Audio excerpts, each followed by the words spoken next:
So start na po tayo. Praise God. Ang title po ng akin pong i-share sa inyo ngayong umaga is Lesson from the Life of Balaam. Praise God. Bilang 22 verse 2. Ang lahat ng ginawa ng mga Israelita sa mga Amoreyo ay hindi lingid kay Haring Balak. So si Balak po ay isa sa paulit-ulit na karakter na mababanggit ngayong umaga. At si Balak po ay hari ng mga Amoreyo na siyang kalaban ng Israel. Siya po ay anak ni Zippor.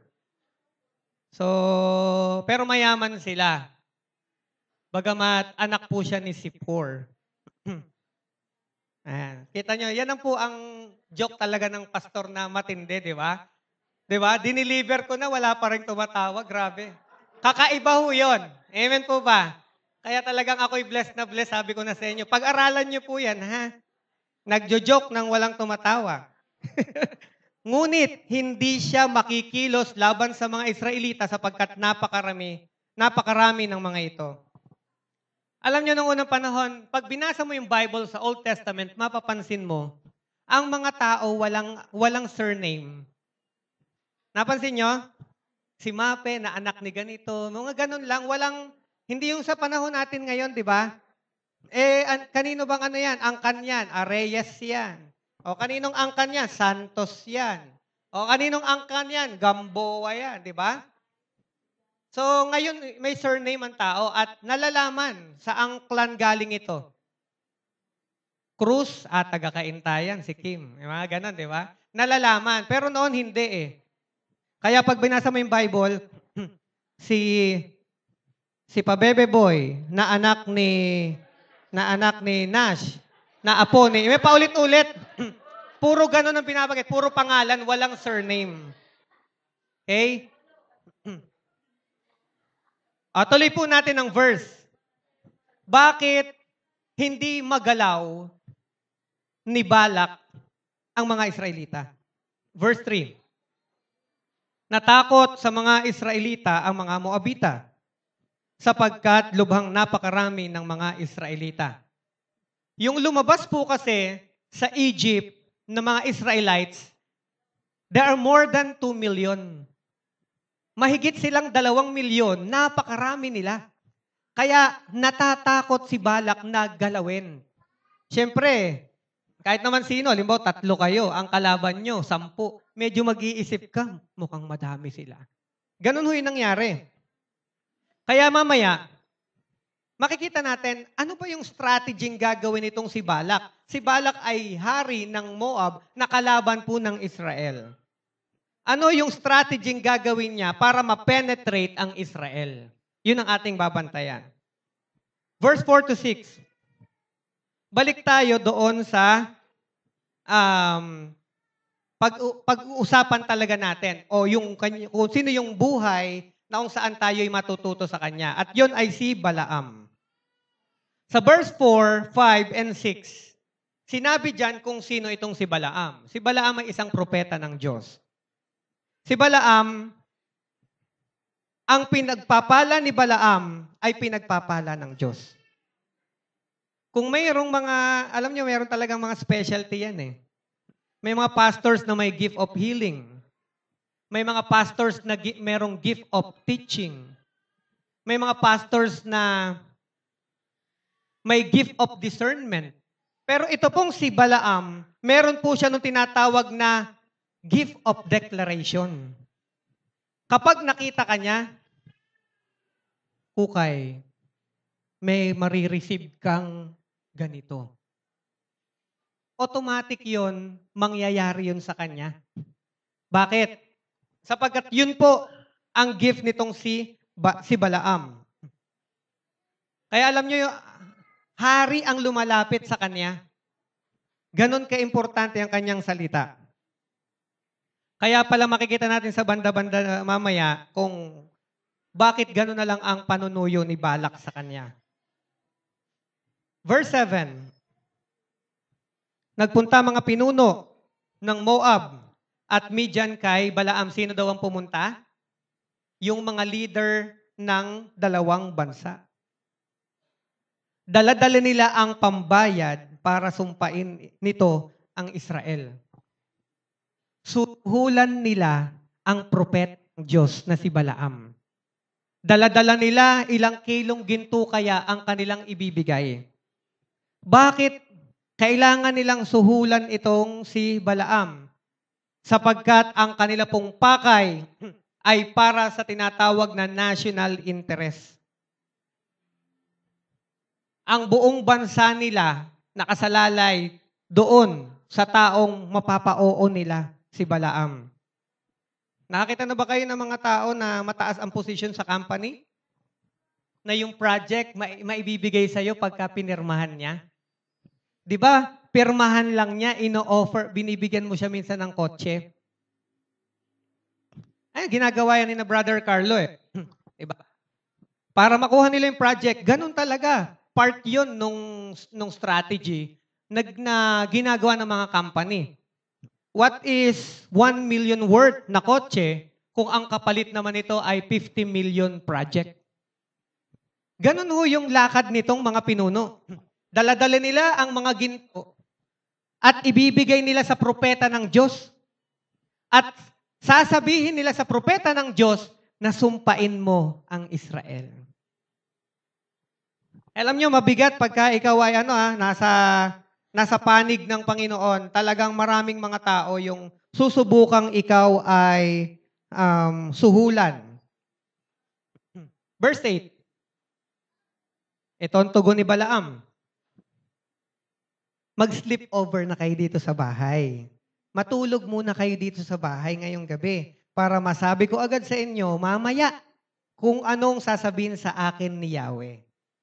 At doon nga sila natulog. Imagine, pinatulog ng propeta sa church. No? Yung mga tao na alam niya namang ang pakay ay hindi kalooban ng Diyos. Kaya marami tayong mapupulot na lesson dito, ha? Maging alert kayo at isulat nyo yung mga tinuturo ni Lord na lesson. Verse 9. Tinanong ng Diyos kay Balaam, ayan na, sino ba yung mga taong kasama mo? Alam nyo, mahalaga sa Diyos kung sino ang sinasamahan ng kanyang mga anak. Mahalaga sa Diyos kung sino-sino ang mga taong nakapalibot sa iyo. Expected ng Diyos na bilang kanyang anak, ang mga taong kasama mo, yung mga taong, di ba, same faith. Pero pag may mga kasama kang hindi familiar kay Lord, parang nanay at tatay yan, tatawagin yung anak. Kita niya yung mga kasama ng anak niya, may hikaw, may kung ano-ano itsura, di ba? May tato mula ulo hanggang baba. Nak, lika muna. Di ba sasabihin ng tatay mo o kay nanay mo, sino ba yung mga kasama mo? Parang mukhang hindi magpapahuli ng buhay. Di, wala yan. Cool. Ganon-ganon lang. Si Lord ganon din. Tinanong ni Lord si Balaam, sino ba yung mga kasama mo? Verse 12. Sinabi ng Diyos kay Balaam, hindi ka dapat sumama sa mga taong yan. Period. Tingnan nyo. May period, di ba? Direkta po yun, ha? Huwag mong sumpain ang mga taong tinutukoy nila, ang mga Israelita. Why? Sapagkat pinagpala ko ang mga taong yun. Grabe. Tuloy natin, verse 13. Kinaumagahan, sabi ni Balaam sa mga panauhin niya. Nagising na yung mga pinag-sleep over niya. Nakausap ko na si Yahweh. Umuwi na kayo. Ayaw akong pasamahin ni Yahweh sa inyo. Parang ganito. Nak, huwag kang sasama dyan. Huwag kang pupunta dun sa party. Alam mo ba kung bakit? Kasi may nangyaring ganyan dati. Detalyado. Pagdating ng bata sa mga barkada niya, ayaw ko pasamahin ni nanay eh. Kayo na lang. Di ba? Bitin. Dito, ganun din ang ganawa ni Balaam. Hindi niya sinabi yung lahat ng sinabi sa kanya ni Lord. Makita na sa verse 12 and verse 13. Meron siyang hindi sinabi. Anong sinabi doon? Yung may period. Di ba? Huwag kang sasama sa kanila at huwag mong susumpain. Yun ang lakad sa kanya nung mga kilalang tao. May dalang mga ginto. Pinapasumpa sa kanya ang Israel. Pero ang sabi ni Lord, huwag mong susumpain ang mga taong yan sapagkat yan ay pinagpala ko. Okay? Ano pa? Pag alis ng mga tao, iniwang bukas ni Balaam ang pintuan. Pintuan ng ano? Ang pintuan ng kanilang transaksyon. Dapat automatic, pinaalis niya at sinabi na niyang, huwag na kayong babalik. Sapagkat maliwanag na sinabi sa akin ng Panginoon na hindi ko pwedeng sumpain ang mga taong yan. Wala basta lang niya pinaalis. Kaya tingnan niyo ang mga sumunod na pangyayari. Verse 15. Nagsugong muli si Balak. Grabe talaga si Balak, no? Ito yung Balak na hindi talaga puro Balak, no? Talagang ginagawa niya. Nagsugong muli si Balak. Ito matindi. Mas marami, mas kagalang-galang na mga pinuno kay Balaam. Alam mo kapag ka ikaw ay talagang may pakay sa'yo, may sadya sa'yo. Diba? Pag may balak talaga. Diba? Gagawa at gagawa ng paraan yan, mapapayag ka lang. Nung una mga kilalang tao sa kanilang lugar, mga may posisyon. Ngayon, ang sinugo na sa kanila, ang sabi dito, mas marami, ginagamitan na siya ng nakakahiya system. Naranasan nyo na yon? Merong hinihiram sa'yo. Nung may pumunta, Aling Terya, pahiram daw po si tatay ng martilyo. Di ba? Sabi, ay, hindi pwede. Gagamitin ko. Maya-maya may bumalik. Kilala na. Kasama si kapitan. Pare, pwede bang pahiram daw si ganito ng martilyo mo? Mas matindi, kasama yung mga officers ng barangay. Sige na pare, pahiramin mo na. Diba? Siyempre, may isip mo, dapat yata pahiramin ko kasi baka pagkaisahan ako nito sa barangay. Diba? Ganitong ginagawa sa kanya. Pinaliliit yung tsansa niya, hindi siya humindi. Kaya, marami, kagalang-galang, kilala. Grabe. Imagine dahil nga ito'y national interest. Hindi naman ito kapakinabangan lang ng isang grupo Ito'y kapakinabangan ng buong bansa na pinamumunuan ng Haring Balak. Kaya gano'n na lang ang yung persistency niya, makikita natin. Imagine, padala sa'yo, sino ba idol niyong artista? Sino ba ang idol niyo? Ha? Kung sino man yan, di ko nakilala O biglang yan yung kumatok sa bahay mo. Di ba, Antimano, bubuksan, ay, naku, kaya naman, hindi pa ako nakabihis. Pasok. Di ba? Di ba? Kasi pinadala sa iyo mga kilalang tao, marangal na tao. At ang dami nila. Grabe, yung buong Star Magic na artist, sinama lahat. Piolo Pascual, lahat ng artista sa ABS-CBN sinama. Hindi pa nakuha, kasama pa si Manny Pacquiao. Di ba? Ganun ho katindi. Bakit? Kasi importante ang lakad nila. Sabi ni Balak, kailangan mapapayag niyo siya. Kasi hindi natin kayang talunin ang Israel. At ang tanging paraan para talunin nilang Israel ay sumpain ng propeta ang bansa. Kaya mahalaga ang salita ng propeta. Pag sinumpa propeta ang bansang ito, mangyayari. Tingnan natin ang mga susunod na kabanata. Pagdating doon, sinabi nila, pinapasabi ni Balak na huwag ka daw tubili. Sabing ganon. Pagdating nila Piolo Pascual doon sa'yo, Kailangan daw pumunta ka na, sabi ni Duterte. Aba hari ang nagpapapunta presidente. Pagdating mo daw doon, eto, pararangalan ka daw niyang mabuti. Nakatutok ang media. Ipapakilala ka at sikat ka sa buong bansa. Di ba? Ibibigay sa iyo ang anumang magustuhan mo. Matindi ho yun. Ano bang gusto nyo? Anong gusto mong sasakyan? Pinakamaganda. Saan mo gustong bahay magkaroon? Subdivision. Anong negosyo ang gusto mo? Magkanong puhunan ang kailangan mo? Diba? Sinong gusto mo maging boyfriend? Ipapadukot ko, sabi ng hari. Sinong gusto mo maging girlfriend? Ipapadukot ko, sabi ni Balak. Ito yung ini-o-offer sa kanya. Sumpain mo lamang ang mga Israelita. Sabihin mo kung anong gusto mo. Ang hirap ng kalagayan. Kung ikaw yun, kagat na. Amen ba? Pagkakataon ko na to. Di ba? Lagay mo kung vice president. Papaltan ko na si Lenny. Yung mga ganon. Hindi lang binago ang mga sinugo. Napansin po natin, pinataas pa ang presyo. Nung una, ilan lang yung dalay. Ngayon, mas mataas na presyo. Diba? Meron pang recognition. Ang dami, may mga pera kung ano-anong ino-offer. Ito kasi ang mental set ng mga kaaway ng mga Kristiyano, ang mga demonyo.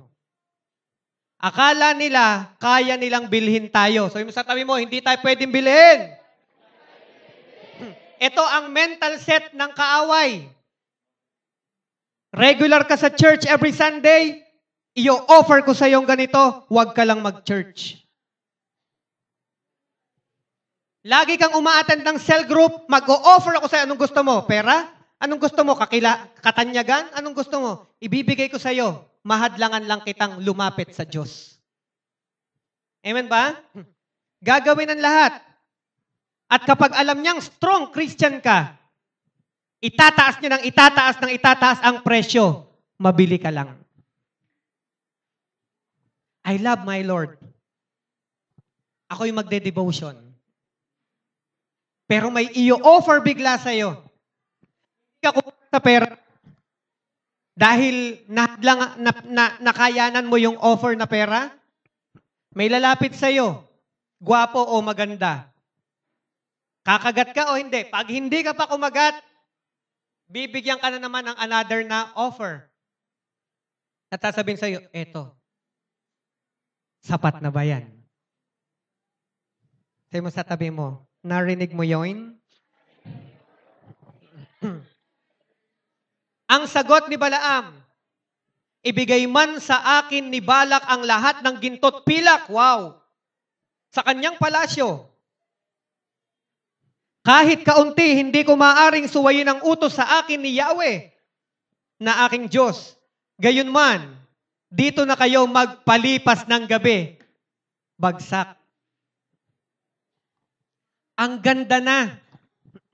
Sabi niya, ang sagot niya ito, kahit ano mangyari, hindi ko susumpayin at hindi ko susuwayin si Yahweh. Pero, meron na namang pagpaparamdam na gusto. Pero, wag muna kayong uuwi. Tulog muna uli kayo dito. Meron na namang di ba? Alam na niya yung gusto ni Lord Pero itong si Balaam, medyo na yung presyo niya ay naabot na. Amen ba? Gayunman, dito na kayo magpalipas ng gabi para malaman natin kung anong sasabihin ni Yahweh. May sinabi na si Yahweh. Pero still, paulit-ulit ang propeta.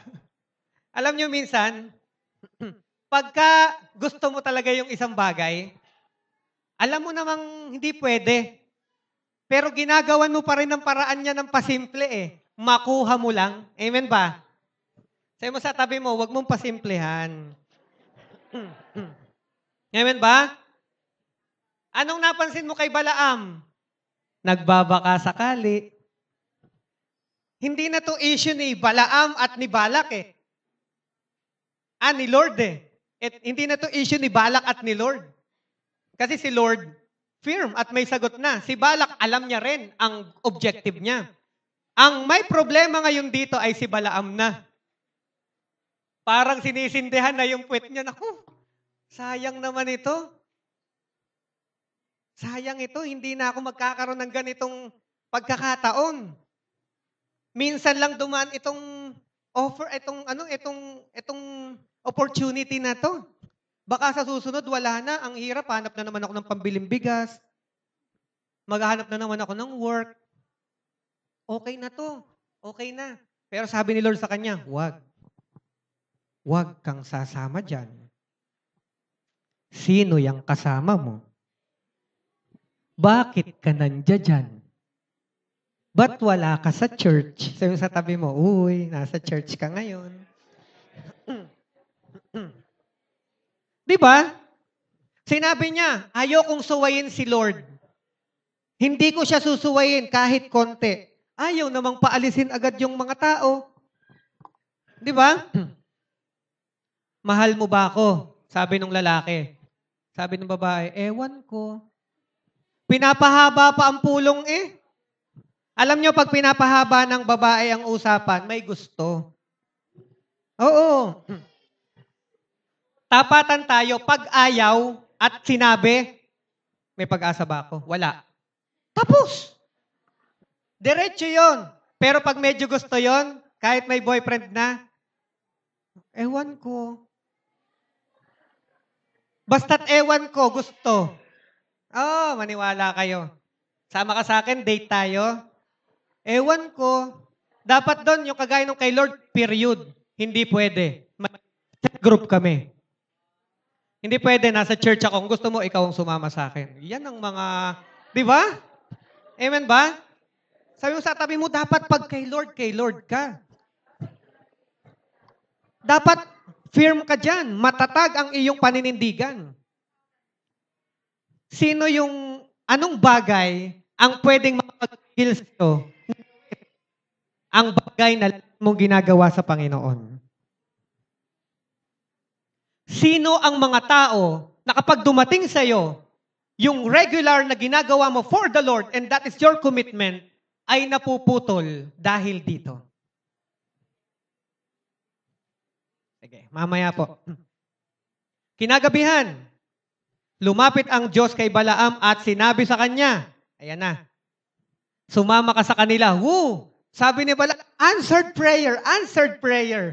Kasi si Lord nagbago. Grabe. Pwede ba yun? Magbabago si Lord? Di ba si Lord siya? Pero kay Balaam nagbago. Tingnan natin ang istorya. Ngunit sabi, sumama ka sa kanila. Nung una, huwag kang sasama. Ngayon sabi ni Lord, sumama ka sa kanila. Ngunit, so yung sa tabi mo, may ngunit. Ang ipinasasabi ko lamang sa iyo ang sasabihin mo. Kinabukasan ng umaga, inihanda ni Balaam ang kanyang asno at sumama sa mga pinuno ni Balak. Palpak na naman. Ayos na eh. Pumayag na si Lord. Kasi talaga namang sinasadya siya ng mga tao. Sinadya nga sa unang pagkakataon, pangalawang pangatlo, ngayon pa hindi sadyain. Sasadyain ka. Ang problema kay Balaam, dahil gustong-gusto na, hindi na nahintay na bumalik at sunduin. Naghanda na agad ng gamit at sinama ang kanyang mga alipin. At, tara, sama ako. Di ba? Excited, nauna pa. Kaya palpak na naman. Nagkusa. Kasama ang dalawa niyang utusan. Ito ay nasa verse 22 and 23. Nagalit ang Diyos dahil sa pangyayaring ito. Excited ka ha? Pumayag na nga ako. Parang si tatay. Nay, sama ako sa swimming. O sige, sumama ka. Ang swimming ay alauna pa. 6:00 wala na ng bahay. At may iba pa palang lakad. kaya tuloy napagalitan. Sa pangyayaring ito, nagalit ang Diyos. Kaya, etong ginawa ni Lord. Pinayagan na kita, pero may katigasan ka ng ulo, hindi ka nakahintay. Hinadlangan ng anghel ni Yahweh ang dadaanan ni Balaam. Kapag may gusto kang gawin, binigyan ka na ng tinatawag na permissive will. Sige na, makulit ka eh. Pero gagawa si Lord ng hadlang sa dadaanan mo. Titiyakin ng Diyos sa'yo na hindi magiging madali ang gusto mong mangyari. Pahihirapan ka ng Diyos.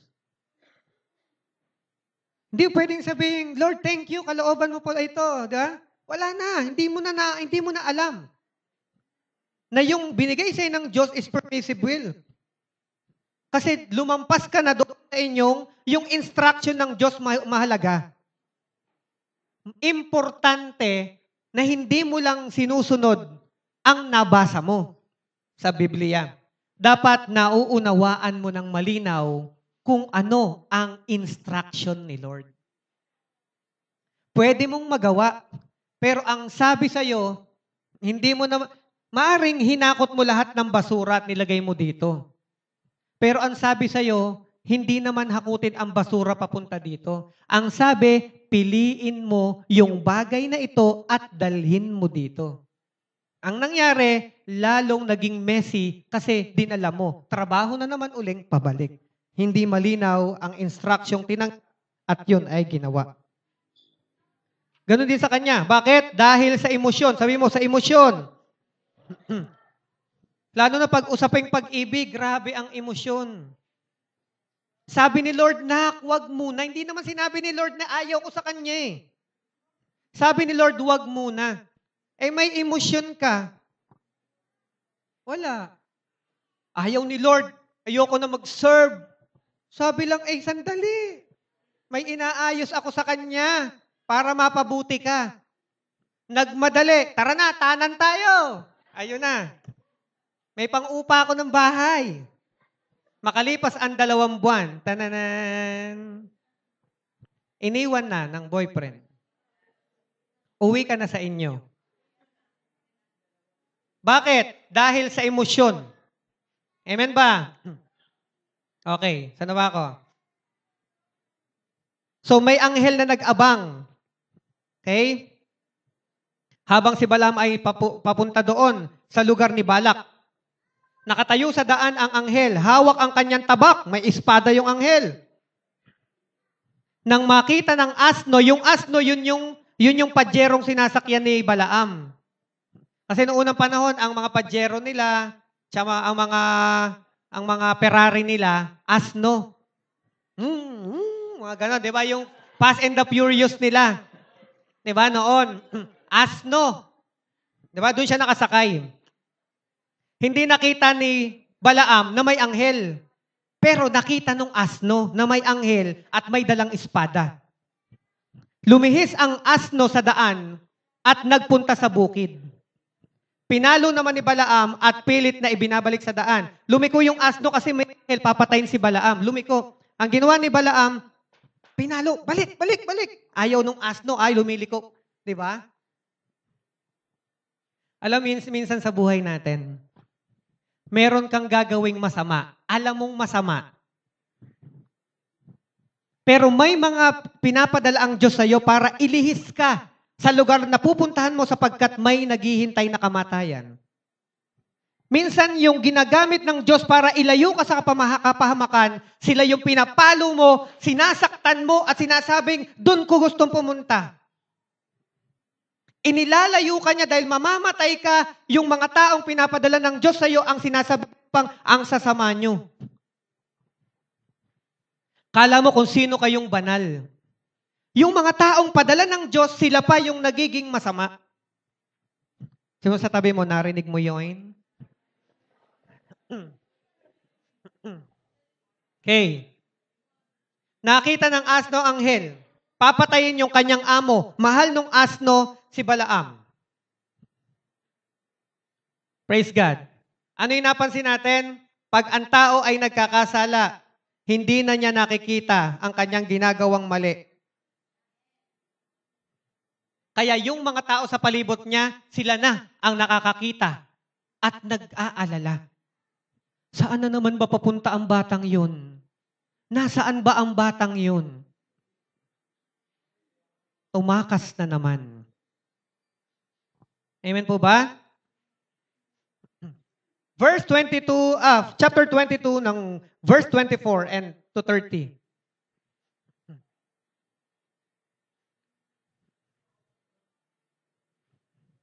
Ang anghel ni Yahweh, tumayo naman ngayon sa makitid na daan kasi lumihis nga yung asno eh. Yung anghel, pumwesto din kung saan sila papunta. Siyempre, angel yun eh.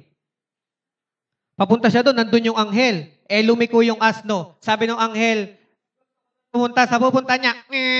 Mabilis lang eh. Pupunta ka, nandun na yung anghel. Makikita ng asno, may anghel na naman. Eto na naman na nangyari. Sumiksik, tumayo sa makitid na pagitan ng ubasan. Talagang nagsumiksik na yung asno sa may pader. Nang makita siya ng asno, sumiksik ito sa pader, naipit ang paa ni Balaam. Siyempre, maliit na yung siniksikan ng asno. Naghahanap yan ng tataguan eh. Ngayon, si Balaam nakasakay, naipit yung paa. Napasabit yung paa. Yan na. Kaya't muli itong pinalo ni Balaam, sinakta na naman niya yung asno. Ngunit ang anghel ay humarang muli sa lugar na wala nang malilihisan ng asno. Humarang na naman ng anghel. Nakalusot eh. Ito ginawa ng asno. Nang makita ng asno, nahiga na lang. Ayaw na lakad ng asno, humiga na. Wala akong pupuntahan. Kahit saan ako pumunta, may anghel. Ang problema, hindi alam ni Balaam. Kaya si Balaam, ang alam lang, manakit. Palo ng palo, palo ng palo. Tingnan nga natin ang nangyari. Anong nangyari sa kapapalo? Nagalit si Balaam, muling pinalo. Ngunit, pinagsalita ni Yahweh ang asno. Unusual thing. Alam nyo, kapag may nangyayari sa buhay mo na unusual, maging alerto ka. May maling nangyayari o may mali kang nagagawa. Bakit? Pakinggan natin ang sagot ng asno. Dito ngayon, para na itong nakikinig tayo ng cartoon na. Talagang nag-usap na ang asno at ang tao sa pagkakataong ito. Siguro kung may nakakita dito kay Balaam, baliw. Baliw na nakikipag-usap sa asno. Asa na? Pinalo kita. Sinabi ni Balaam sa asno, saan ba ako? Ano bang kasalanan ko? Sabi ng asno. Bakit 3 beses mo akong pinapalo? Ba, nagreklamo na. Sabi ni Balaam sa asno, pinalo kita. Sapagat sumagot naman, sapagat ginagawa mo akong hangal. Kung may tabak lang ako, kung may itak lang ako, baka napatay na kita. Ang tagal na niyang kasama. Dahil lang sa kanyang gustong gawin. Naghihintay si Catherine Bernardo. Naghihintay ang pera. Naghihintay ang kotse. Doon ako. Tapos, inaano mo ko, pinipigil-pigilan mo kong makarating doon. Yung siguro iniisip ni Balaam. Hindi ba't ako ang iyong asno? At sa simula pa'y ako lang ang sinasakyan mo? Ginawa ko na ba ito sa'yo? Sabi ni Balaam sa kanya, hindi. Sagot ni Balaam. Unusual yun eh. Nagkaganito na ba ako sa'yo dati? Di ba pag sinabi mo pumunta tayo ng Jericho, pupunta ako, ihatid kita? Di ba pag sinabi mo pumunta ako sa ganito, dinadala kita? Pero hindi ko pa ito ginawa sa'yo. Alam nyo, ito. Pag ikaw ay nagkakasala, gagamit ang Diyos ng mga bagay na kakaiba, maipaunawa lang sa'yo na may nangyayaring mali sa buhay mo. Imagine, asno pa ang nagsabi sa kanya, ginawa ko na ba ito sa'yo dati? Ibig niya lang sabihin, Siguro, pero no, grabe no. Milagro talagang magsalita ang asno eh. Halimbawa, may dala kang aso, halimbawa, dala-dala na Sister Chiclet yung kanyang Jack Russell, bilang nagsalita, "Wag po tayo dyan, aw, aw." Huh? Hindi, dito tayo pupunta, mayroon akong sisingilin dito. Sabi, hindi pwede dyan. Lumiliko yung aso, di ba? Kakaiba yun eh. Minsan, di ba, sa buhay mo, ipapakita sa'yo ng Panginoon na kung hindi ka nakikinig at ikaw ay taklob na at nabulaga na ng mga pangarap mo, nabulaga na ng mga gusto mo, nabulaga na ng mga ini-offer sa'yo, magsisimula ng dumating sa buhay mo yung padala ng Diyos para hadlangan kang makarating doon. Sabi mo sa tabi mo, kasi mahal ka ni Lord. Grabe ang bait ng Diyos. Kahit alam niya na mali ang gagawin ni Balaam, si Lord pa rin ang gumagawa nagpapadala ng mga hahadlang sa kanya. Amen po ba? Talaga ang nagkakasalay bulag. Ang mga gumagawa ng kasalanan ay wala sa kanilang katinuan. Wala sa sarili. Sapagkat ang mga taong wala sa sarili, hindi niya alam ang kanyang ginagawa. Ang mga taong natakluban na ng kasalanan, wala sa sarili sapagkat hindi nila alam ang kanilang ginagawa. Tanungin mo yan, bakit nandyan ka sa hotel? Ay, nasan ako? Hindi ko alam ba't ako nandito. Natulog lang ako sa bahay eh. Okay, nandun na ako kay pare eh. Ba't nandito na ako? Siguro may naghatid lang sa akin na kumpare kasi nga lasing na lasing ako. Ba't hindi sa bahay hinatid? Diba? Parang naalimpungatan. Ang nangyari? Bakit ka nandyan? Sabi ni Lord. Ba't ako nandito, Lord? Nagtanong pa. Sino mga kasama mo? Lord, sino bang kasama ko? Sabi mo sa tabi mo, huwag ka nang magmaang-maangan. Ang mali ay mali at alam mo yan nung ginawa mo yan. Amen ba? Kahit anong mangyari, ang isang kasalanan ay nagawa sa pamagitan ng mahabang pagpaplano. Hindi yan bigla. Hindi mo naisip na gawa mo. Ay, nakuha ko po eh. Hindi ko naisip eh. Hindi. Nakita mo. Nung makita mo, nag-isip ka na. Nung mag-isip ka, nagka-desire ka na. Sumunod nun, nagplano ka na. Iikot ako. Oops, wala na mga tao. Iihi ako. Oops, wala ng tao. Kuha ang wallet. Shoot. Ba't nasa bulsa mo yan? Wala to dito kanina eh. Pinaplano ang kasalanan. Amen po ba? Sabi mo sa tabi mo, ingat-ingat din pag may time. Shortcutin natin ang storya dahil matatapos na ang oras. Sa wakas, sabi mo sa tabi mo, sa wakas. Nahimasmasan si Balaam at nagising. Verse 34 ng chapter 22. Sabi ni Balaam sa anghel, nagkasala ako. Wow, nagpapaka-prodigal son na. Hindi ko alam na nakatayo kayo sa aking daraanan. Babalik na ako kung hindi ayon sa inyong kalooban ang lakad ko. Nandun na siya sa gitna, sa pintuan. Nandun na. Biglang nahimasmasan siya. Meron bang ganong experience kayo? Gumagawa ka ng mali, tapos nahimasmasan ka? Mali to. Lord, sorry po, babalik na ako. May mga ganon ba kayong karanasan? Si Balaam ganon eh. Diba? Nahimasmasan. Nasaan na ba ako? Verse ano ba ako? 34? Nagkasala ako, sabi niya, babalik na lang ako. Nandun pa rin ang Alam niyo itong propetang ito? Professional magmaang-maangan. Sabi na naman niya, kung hindi ayon sa inyong kalooban, ang linaw ng usapan nila ni Lord. Huwag kang sasama. Diba? Hindi mo pwedeng sumpain ang aking pinagpala. Ang sabi pa rin niya, kung hindi nyo kalooban, ang lakad kong ito, Parang meron na namang open conversation eh. Pwede naman sumagot na, hindi naman. Baka pwedeng tumawad ng 3 piso. May ganun pang usapan. Meron pang ano. Diba? Sumagot ang anghel. Huwag ka nang bumalik. Oh, nagbago na naman daw. Uuwi na siya sa nanay at tatay niya. Pero sabi na naman, huwag. Huwag ka nang bumalik. Sumama ka sa kanila. Ngunit, ayan na naman. Kasi nalimutan ito eh. Ito talaga yung sabi ng Diyos sa kanya. Sige, pumayag na ako, sumama ka. Pero, ito yung sasabihin mo. Nawala yun sa heart niya. Kaya hinadlangan siya. Ngayon, nung siya'y nahimasmasan, binalik na naman.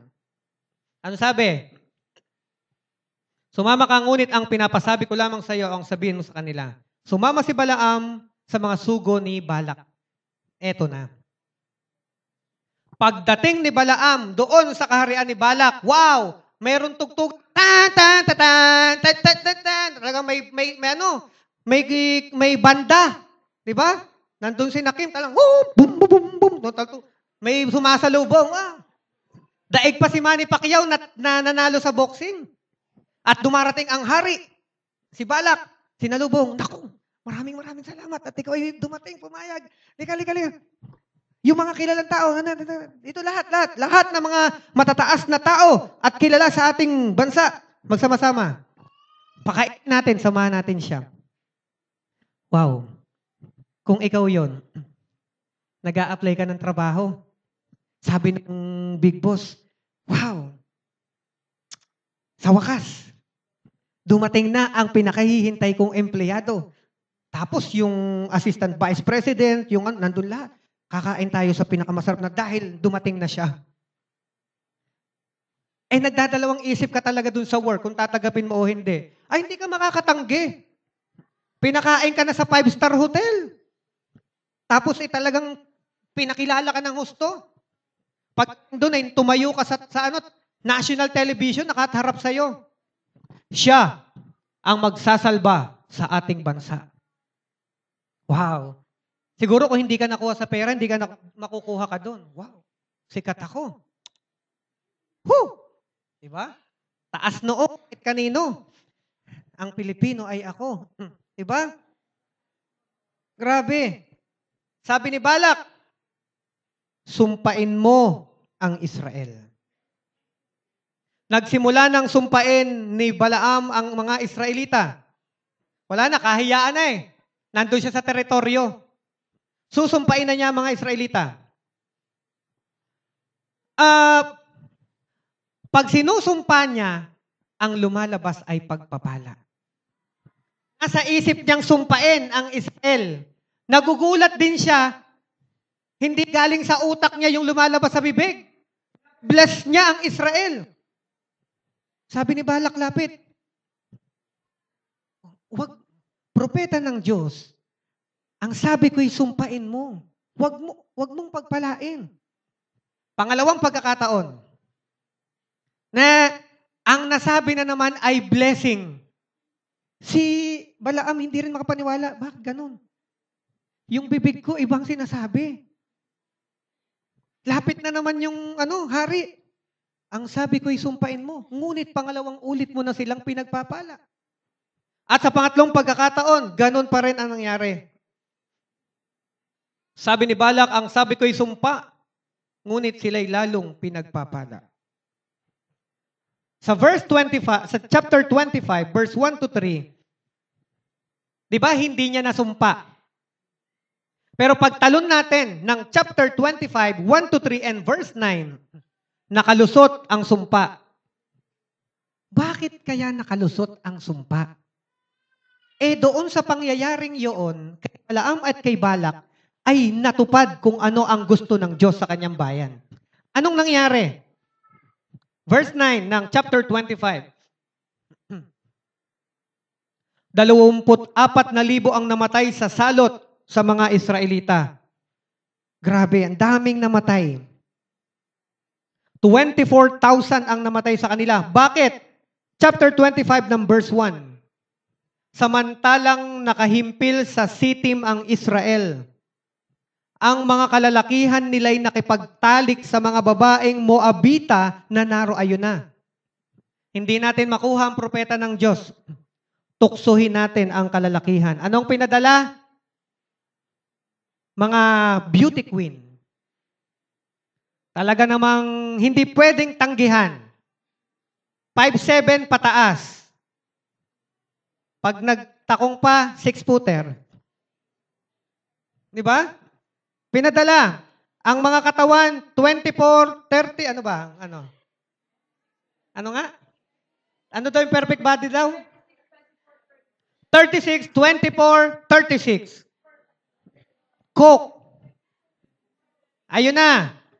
Hindi sila nakuha sa pasumpa-sumpa. Hindi rin sila nakuha sa salapi. Dinaan sila sa immoralidad. Hindi ka nakuha sa pera. Hindi ka nakuha sa katanyagan. Bilang Kristiyano, paano ka mapapabagsak ng kaaway sa iyong pananampalataya? Mahina kayo sa babae? Babae ang ipapadala namin. Bagsak ng mga kalalakihan. Anong resulta? Libo-libo ang namatay. Saan nakuha ng mga Moabites ang strategy? Sapagkat sa Numbers chapter 21 verse 16, nung panahon pa ni Moises ay ginawa na nila itong strategy. At ito'y talagang nakalusot. Naalala ni Balak, ginawa uli. Babae lang yan, babae. Padalahan mo ng babae, laglag yan. Ang ganda ng pamilya niya. Every Sunday, magkakahawak ng kamay sa church. Yay! Hallelujah! Praise the Lord! Sabi ng mga demonyo, mahina yan sa babae, padalhan mo yan ng maganda. Diba? Dito muna ako, pupunta muna ako dito ha, may bibilin. Habang nagbabayad sa cashier, pagtingin sa kanto, sabi ng babae, nakindatan, tapos ang pulong. Ang magandang pamilya, sira. Bakit? Sapagkat yung kahinaan, nakuha. Lahat ng tao may kahinaan. Lahat tayo may kahinaan. Babae, lalaki, bata, matanda, may ngipin o wala, may kahinaan. Amen po ba? Para akong nagbebenta ng produkto sa SM. Time na. Tayo lang po. Magsisimula pala ako sa number 1. Hindi.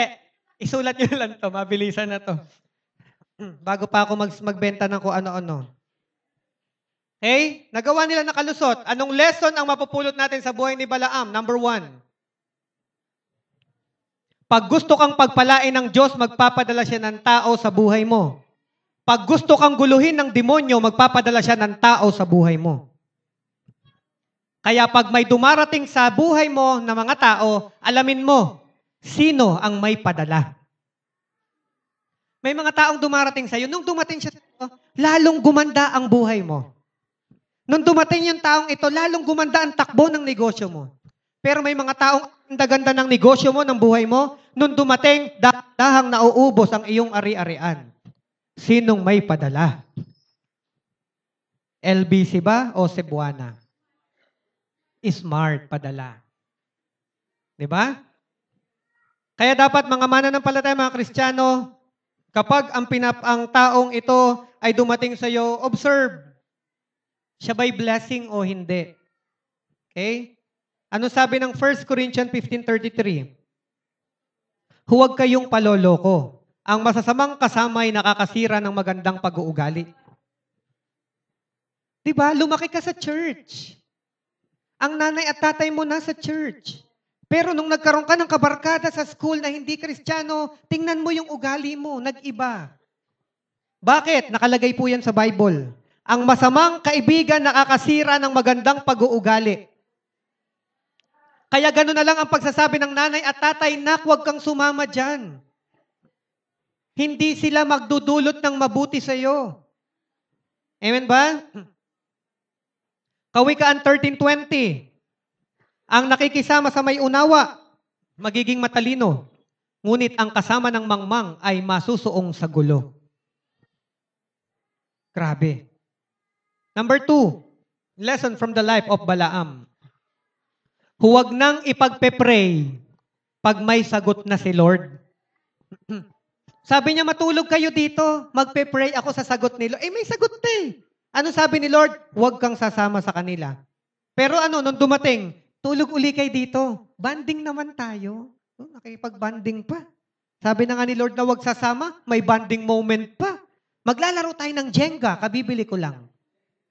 Di ba? Di ba? Naglalaro kayo ng Jenga, ang kaya mo mga unbelievers, mga hindi ka looban ng Panginoon, di ba? Habang naglalaro, bumabagsak, naku, puto bongbong, puro mura naabot.